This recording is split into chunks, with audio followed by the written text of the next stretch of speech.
Thank you for being here this afternoon. The House Democrats want to come together today and file our ethics platform for the 2018 session. And last year, House Democrats filed a package of ethics bills that basically mirrored the governor's campaign promises. They did mirror the campaign promises of the governor. And while the governor's rhetoric of drain the swamp sounded good, he failed to follow through on many of his promises that he made during the campaign.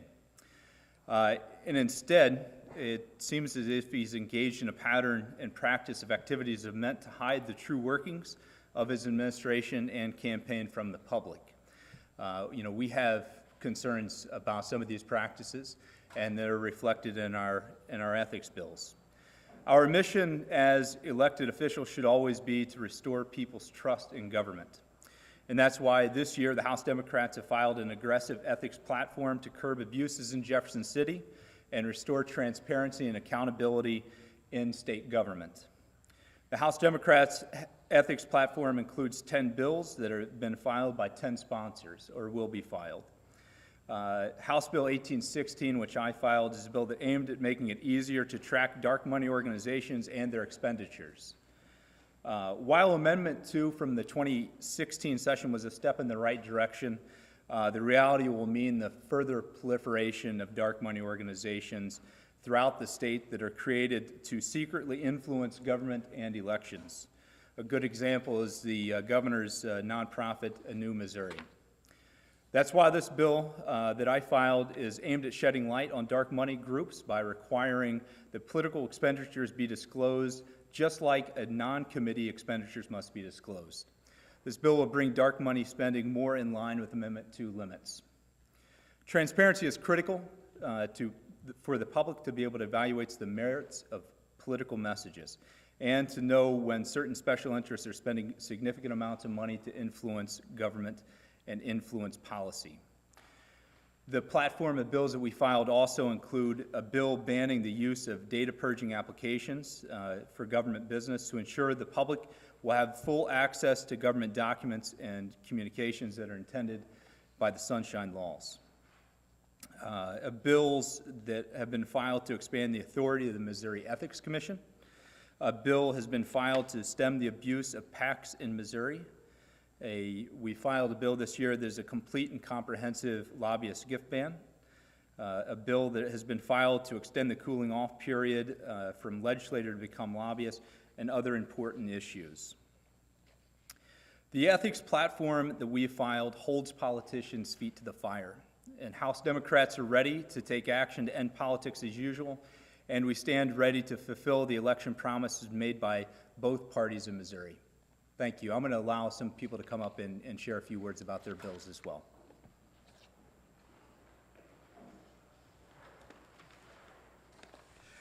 Thank you all for coming today. I filed a bill, it's 1822. It calls for a cooling off period for legislators. When you end being a legislator, quite naturally, right now the law says 6 months. That is too short of a time period. We got to make sure that there's no undue influence in legislation, and that's the reason why I filed House Bill 1822. Thank you very much. How long is it? It basically requires from 6 months to 2 years, a cooling off period. Any other questions? I'm sorry. The governor has voiced support for a cooling off period that lasts for however long someone's been in office. That's intriguing. That issue has always come up, and everybody campaigns on the idea, well, we got to have a cooling off period, and then when they get there, they forget about it. So here's a chance to do it, to really put a hard, fast cooling off period, because the one that was passed, basically, you can avoid it and all of a sudden be out about 3 days, and then you're a lobbyist.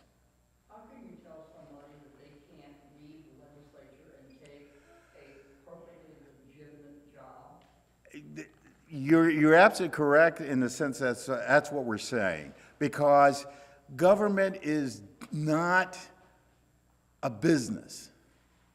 Government is about the people, and you've got to be transparent, and you've got to protect the people's interests. And I'm not really sure if one day you're a legislator and the next day you're a lobbyist, are you really protecting the people's interests, or are you protecting your interests or somebody else's? But aren't you violating that person's First Amendment rights No, to have a job and be able to perform a job that doesn't violate any laws? no, you're not. That's not it. No, I'm sorry. I just disagree with you on that issue.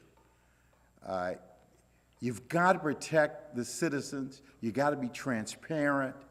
And the idea of one day writing laws and then the next day exploiting those laws are not protecting the citizens.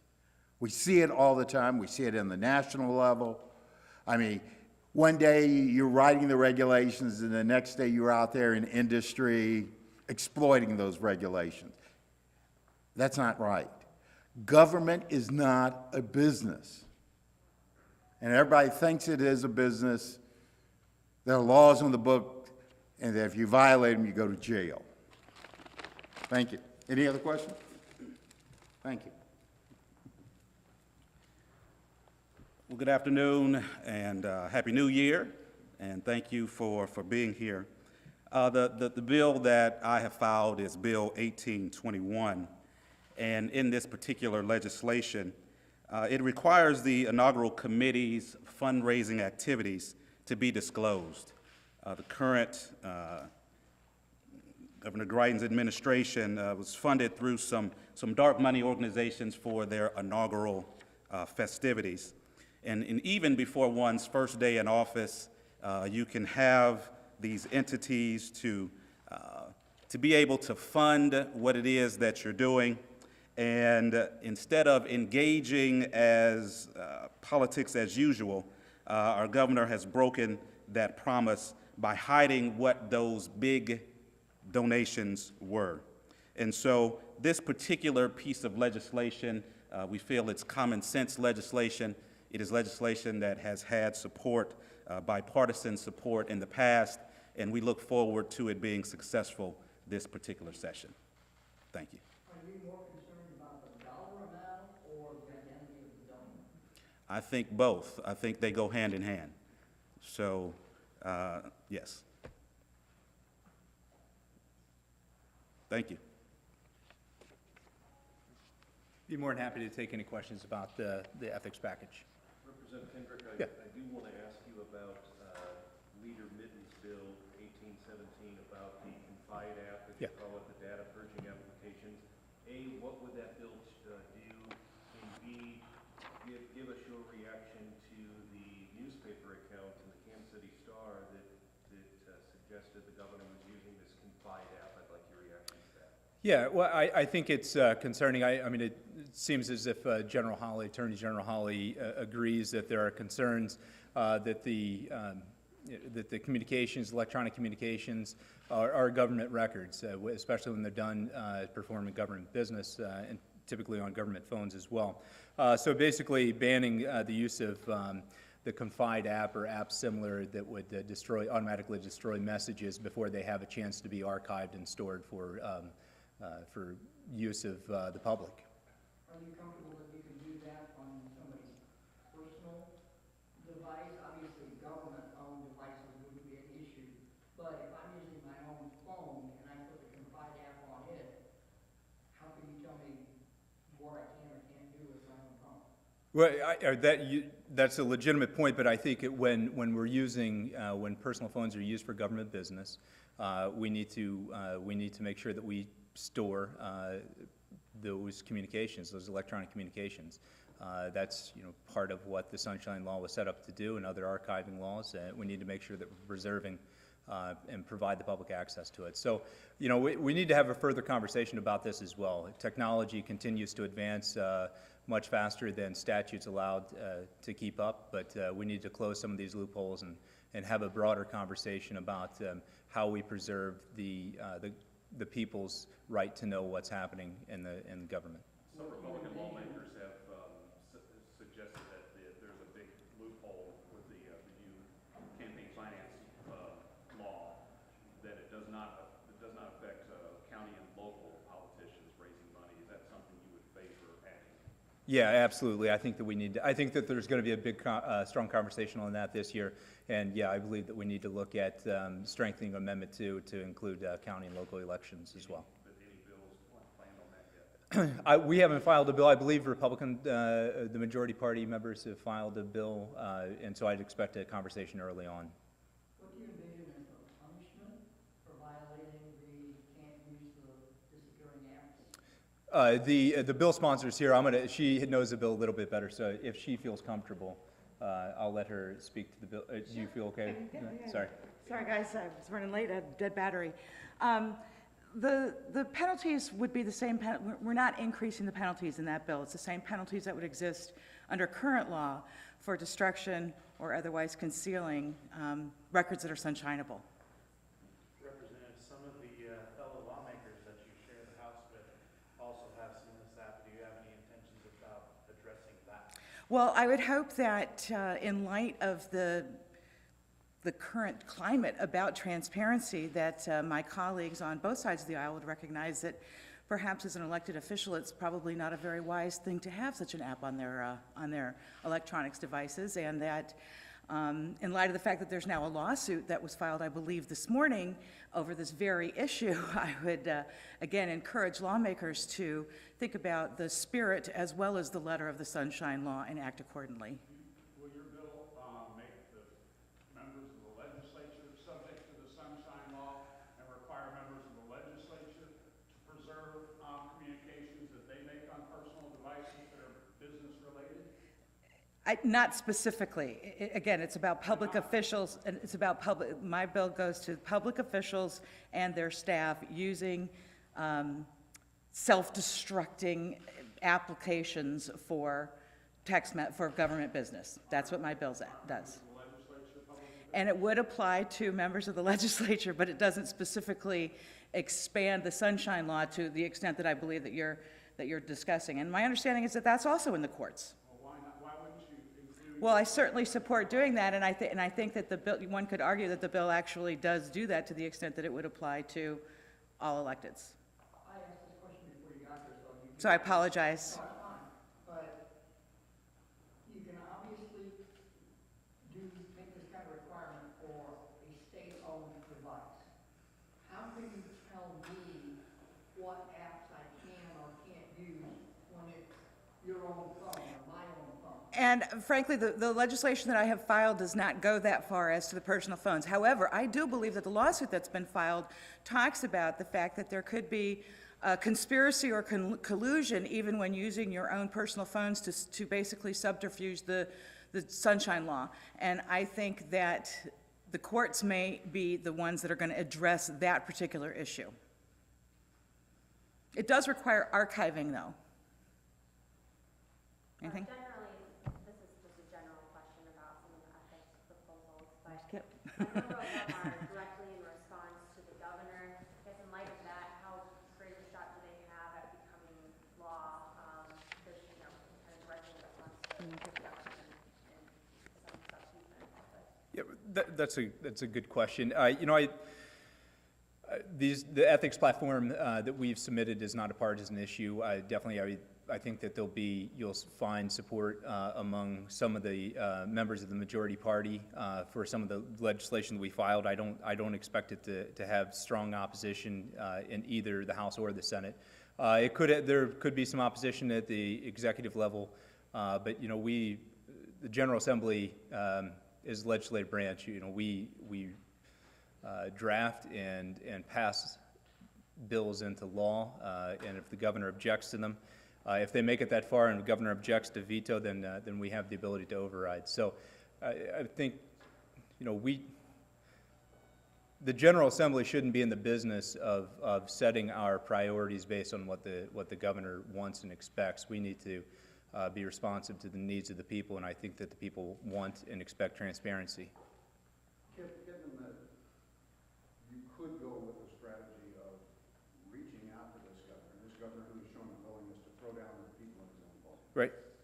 Reach out to him, find some areas of common ground, something you can do together that would enhance the status of the minority caucus and the relationship with the second floor.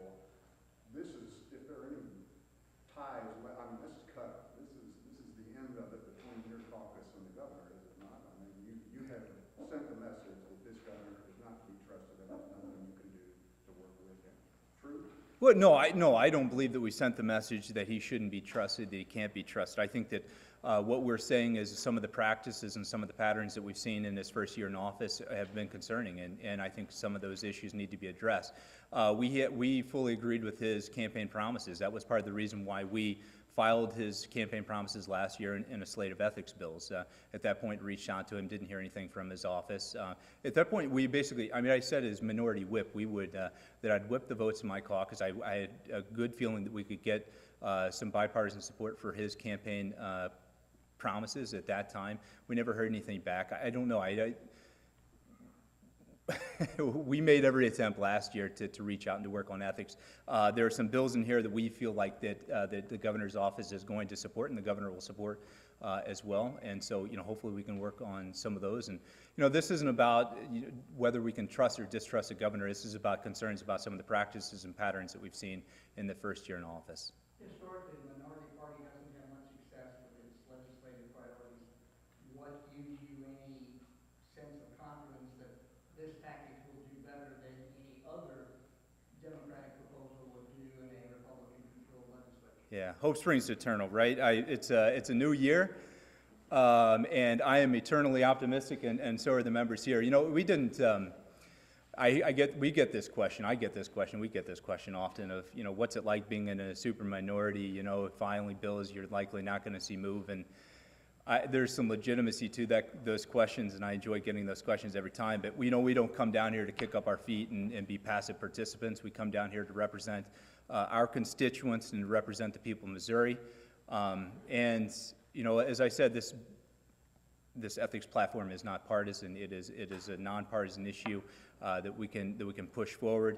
While we may not see these bills move, and likely wouldn't make it out of the House, if we can extend the conversation and help frame the conversation going into this session, then hopefully we can see some movement in the future. Last session, Speaker Richardson kind of put a premium on ethics by saying he wanted the first bill passed out of the House. So have you guys had any conversations with him about this, or any of your fellow Republican counterparts? We have not had a conversation. We've been working on getting the ethics platform together and getting it filed. There's still a couple of bills yet to be filed in the platform. We hope to have a conversation with him soon. I believe that there'll likely be an ethics bill that is referred to committee early, again this year, and potentially moved out of the House. We hope that our ethics bills get some consideration, get referred to committee, and get committee hearings soon as well. Because I think, again, this is a nonpartisan issue. I think this is a way for us to send a message to Missouri that we're true to our word and standing up for transparency. It definitely seemed like last year the major issue was once it got out of the House, it got stalled in the Senate. Is there anything you guys can do to perhaps work with your Senate colleagues to further that along this time around? Yeah, I think that's going to be the kind of the message throughout this legislative session, it seems like, right? A lot of bills passing out of the House to get stalled in the Senate. I don't know. Again, it's 2018. I vowed to leave my cynicism back in 2017, so I'll be optimistic and think that we have the ability to get some of these ethics bills on the governor's desk this year for his signature.